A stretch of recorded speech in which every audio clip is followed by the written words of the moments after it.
ಅಣ್ಣ ನಿಮ್ಮ ಹೆಸರೇನಣ್ಣ? ಮಾರಪ್ಪ. ಮಾರಪ್ಪ. ಯಾವ ಊರಣ್ಣ ನಿಮ್ಮದು? ಅರೋಲಿ. ಅರೋಲಿ. ಡಿಸ್ಟಿಕ್ ಅಣ್ಣ? ರಾಯಚೂರು ಜಿಲ್ಲಾ ಮಾನ್ವಿ ತಾಲೂಕು. ರಾಯಚೂರು ಡಿಸ್ಟಿಕ್ ಮಾನ್ವಿ ತಾಲೂಕು. ಅಣ್ಣ ಇದು ಜರ್ಮನ್ ಆರ್ಗಾನಿಕ್ಸ್ ಇದು German fighter mega R V rice set ತಗೊಂಡಿದ್ದೀವಿ ಅಣ್ಣ, ಎಣ್ಣೆ ತಗೊಂಡಿದ್ದೀವಿ. ಎಲ್ಲಿ ತಗೊಂಡಿದ್ದೀವಿ ಅಣ್ಣ ಇದು?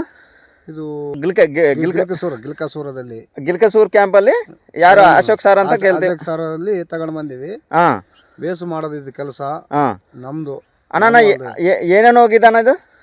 ಇದು ವೈರ್ಲೆಸ್ಸು, ಮುದುರ, ಇದು ತೆಲ್ಲದೋಮ ಕಂಟ್ರೋಲ್ ಆಗದ್ರಿ. ಬೇಸು ಬಂದದ ಬೆಳೆ ನೋಡ್ರಿ ಯಾರನ್ನಿದ್ರೆ ತಗೊಂಡು ಹೋಗ್ರಿ. ಓಕೆ ಅಣ್ಣ. ನಿಮ್ಮ ಹೊಲ ಎಷ್ಟಾಗಿದೆ ಅಣ್ಣ ನಿಮ್ಮಲ್ಲ? ನಮ್ಮಲ್ಲ 3 ಎಕರೆ. 3 ಎಕರೆ. ಮುದುರು ಜಾಸ್ತಿ ಬಂದಿತ್ತು, ಅದು ಕಂಟ್ರೋಲ್ ಮಾಡಕತ್ತದ ಇವಾಗ ನೋಡ್ರಿ.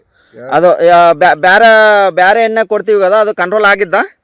ಆಗಿದ್ದು ಇಲ್ರಿ, ಸ್ವಲ್ಪ ಆಗಿದ್ದು. ಆಗಿತ್ತು. ಅದು ಈ ಜರ್ಮನ್ ಆರ್ಗಾನಿಕ್ಸ್ ಅಂತಾಗಿ ಬ್ಯಾರೆ ಎಣ್ಣೆಗೆ ಏನು ಡಿಫ್ರೆನ್ಸ್ ಅದನ? ಇದು ಡಿಫ್ರೆಂಟ್ ಇತ್ತು, ಇದು ಚಲೋ ಮಾಡದ್ರಿ ನಮಗ. ಹೌದೌದು. ನಮಗ ಯಾರನ್ನ ನೋಡಿ ಮತ್ತೆ ತಗೊಂಡ್ಬೇಕು, ನಮ್ಮ ಹೊಲಕ್ಕೆ ಬಂದು. ಹೌದೌದಣ್ಣ. ಅಣ್ಣ ಒಂದ್ಸಲ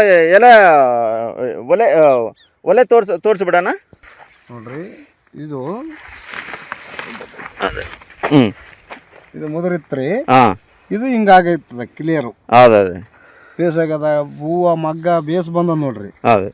ಎಲ್ಲ ಇಲ್ಲಿ ತೋರಿಸ್ರಿ ನೋಡ್ರಿ, ಚಲೋ ಬಂದದ ಕಾಪು. ಅದು ಇದು ಎಲ್ಲರೂ ಫಾರ್ಮರ್ಗೆ ಹೊಡ್ಬೇಕಾ?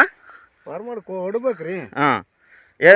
ಬೇಸ್ ಇರ್ತದ, ನೆಕ್ಕಚ್ಚಿದಾಗ ಹೊಡಬೇಕು. ನೆಕ್ಕಚ್ಚಂದ ಹೊಡ್ಬೇಕ್ರಿ. ಏನು ಪ್ರಾಬ್ಲಮ್ ಇಲ್ಲ. ಏನು ಪ್ರಾಬ್ಲಮ್ ಇಲ್ಲ. ಇದು ಜರ್ಮನ್ ಆರ್ಗಾನಿಕ್ಸ್ ಇದು ಇದು ಅಶೋಕ್ ಸಾರಲ್ಲಿ ತಗೊಂಡು ಬಂದಿವಿ. ಅದೇ ಇದು ಎಣ್ಣೆ ಎಲ್ಲಿ ಸಿಗ್ತದೆ ಅಂತ? ಗಿಲ್ಕಸೂರ್ ಕ್ಯಾಂಪು. ಅಶೋಕ್ ಸಾರ್. ಓಕೆ.